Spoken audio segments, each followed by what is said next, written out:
Hi guys, Freddy here with another retro RPG, but you can see my face, not just my hands. Everything's a bit different. Black is white and white is black. What's going on? Well, I'd like to present things in a bit of a different way this week, because not only is this one of the very first role-playing games I ever bought. Back in the 1980s when I got into role-playing, I'd played Dungeons & Dragons and I borrowed the rulebooks off my friends. And it was a few years before I discovered there was a game store actually in my hometown that I could walk to. And I've told the story in the past of how I walked in, and the very first week I walked out with Warhammer 40,000 Rogue Trader because it had just come out. So that must have been 1987-ish. And I went back in weeks later, and I either bought this game or I bought Judge Dredd. I can't quite remember. I definitely remember going over this game and considering it against Living Steel, and I didn't pick up Living Steel for years and years afterwards. But this was the first game I gave away. You see, at the time, I was 13 to 16 years old, round about that period when I was role-playing, and I was still living with my parents. And I've got two older brothers and an older sister. The house was very busy, so I didn't have a lot of space. So my mother came to me one time and was like, "You've got too much clutter, throw some of it out, or give it away." So I knew there was a family across the road where they had 3 sons. I thought it'd be cool if they maybe got into gaming, so I gave away some of my role-playing stuff to them. And this was one of them. If I go over to my desktop, computer desktop, not the wooden one over there, Star Race. It's a role-playing game which came out in 1984 from Pacesetter Games, and it's very much a rip-off of Star Wars. You're playing as a member of a star team. You can see on the cover there, Star Team Basic Training Manual is what they call the rulebook.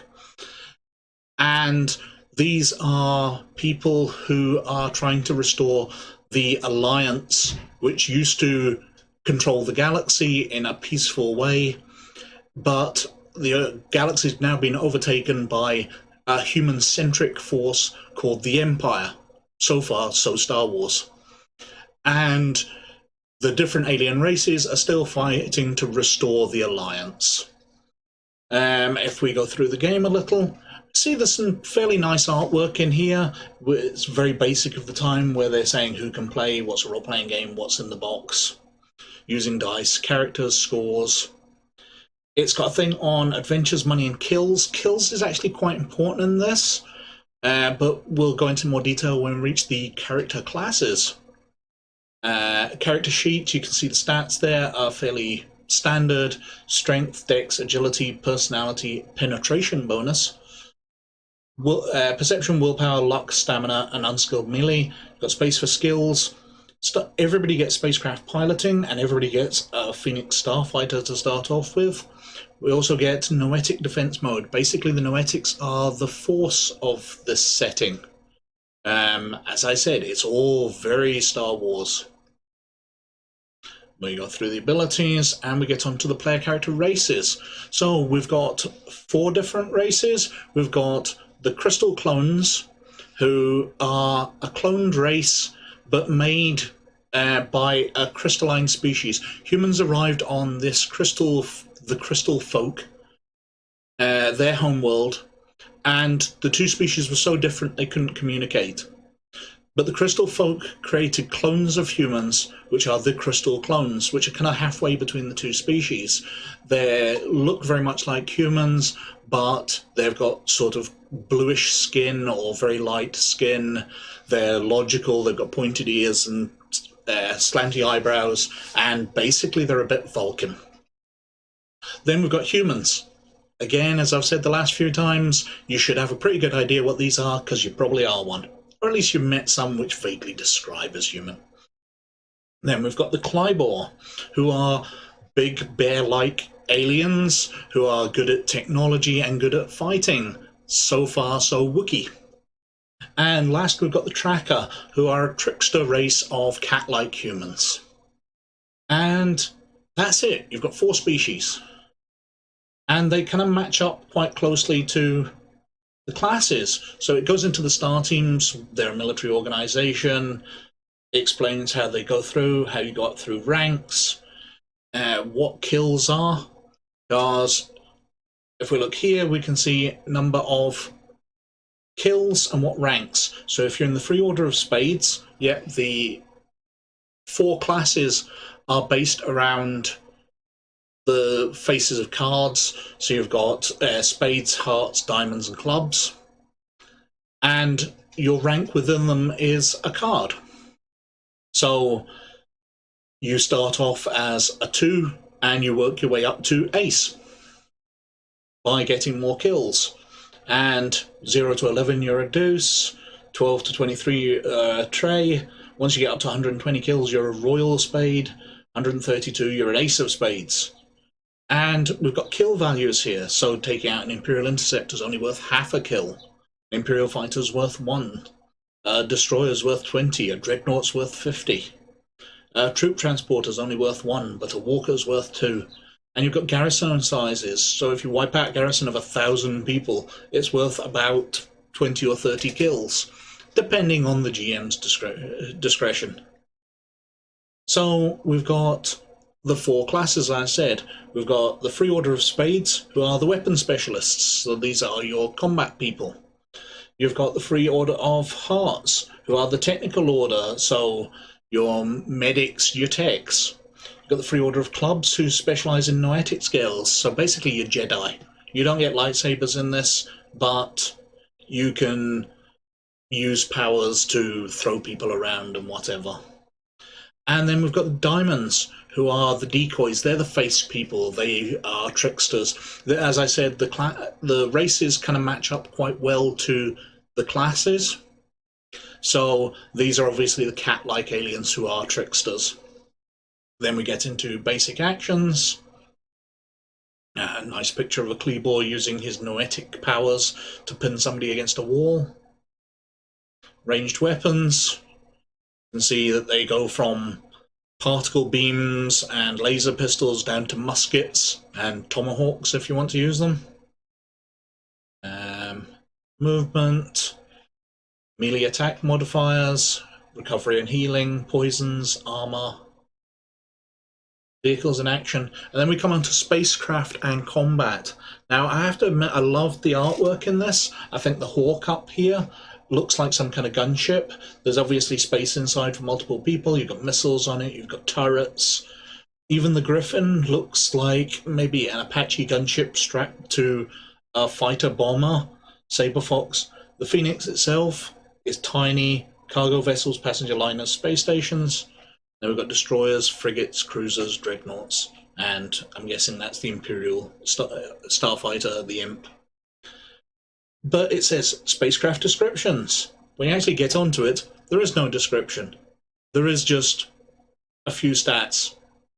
So the Saber Fox FF90, stress points, combat speed, crew, VCR, cost, type, weapons and damage boxes, capacity.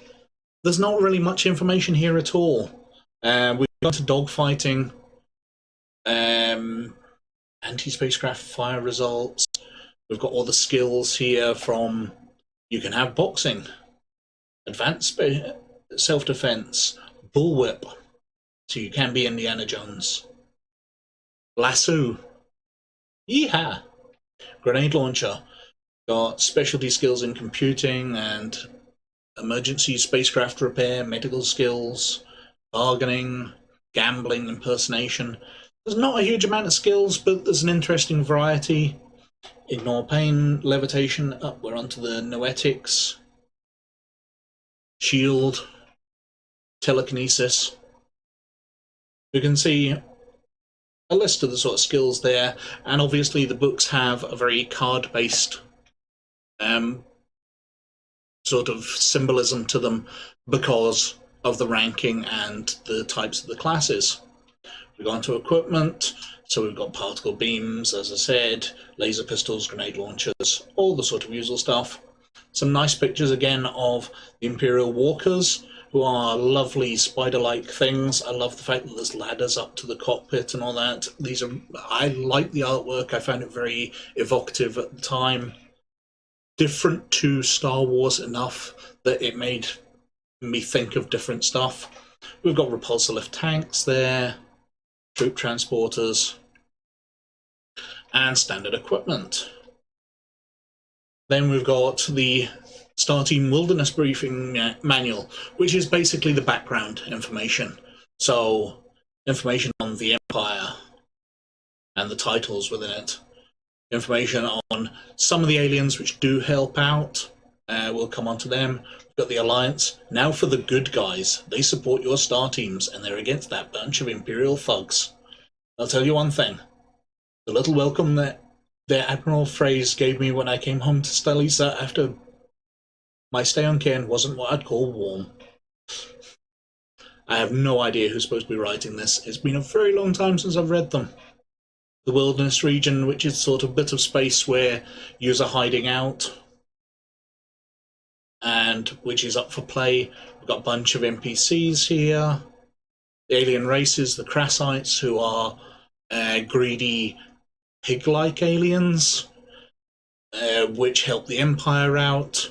They're a bit sort of hot or Ferengi. We've got Tarsans, who are thin, intelligent beings. We've got the Gorlons, who are the thugs of the Empire, lizard-like violent aliens. The Zoe, who are cute but incredibly violent aliens, apparently. I can't really find much more about how they're violent. And then we've got the Crystal Folk and the Xenophobes, who are a generic alien menace who threaten both sides. NPC reactions, plunder and profit, running star race. Two most important rules. Have fun, and the CM controls the game. I'm fully on board with that. That's amongst the best rules you can get for any game master. It's a game, have fun, and the game master controls the game. Everybody has to agree with that. Rule 0, as they said, the game master is always right. Suggested reading and viewing. So we've got Space Merchants, Foundation Trilogy, Call of the Moon Dust, and Childhood's End. I didn't think Childhood's End really was about a space empire type thing. I thought it was about aliens coming to Earth, but I could be wrong. Stainless Steel Rat trilogy by Harry Harrison. Double Star and The Moon is a Harsh Mistress. Totally avoiding Starship Troopers, which I thought it would mention. Left Hand Darkness by Ursula K. Le Guin, and the Dune series by Frank Herbert. Lensman and Skylark, and Buck Rogers and Flash Gordon. Yeah, it's a very pulpy game. You're trying for a much light-hearted, fast-moving action type.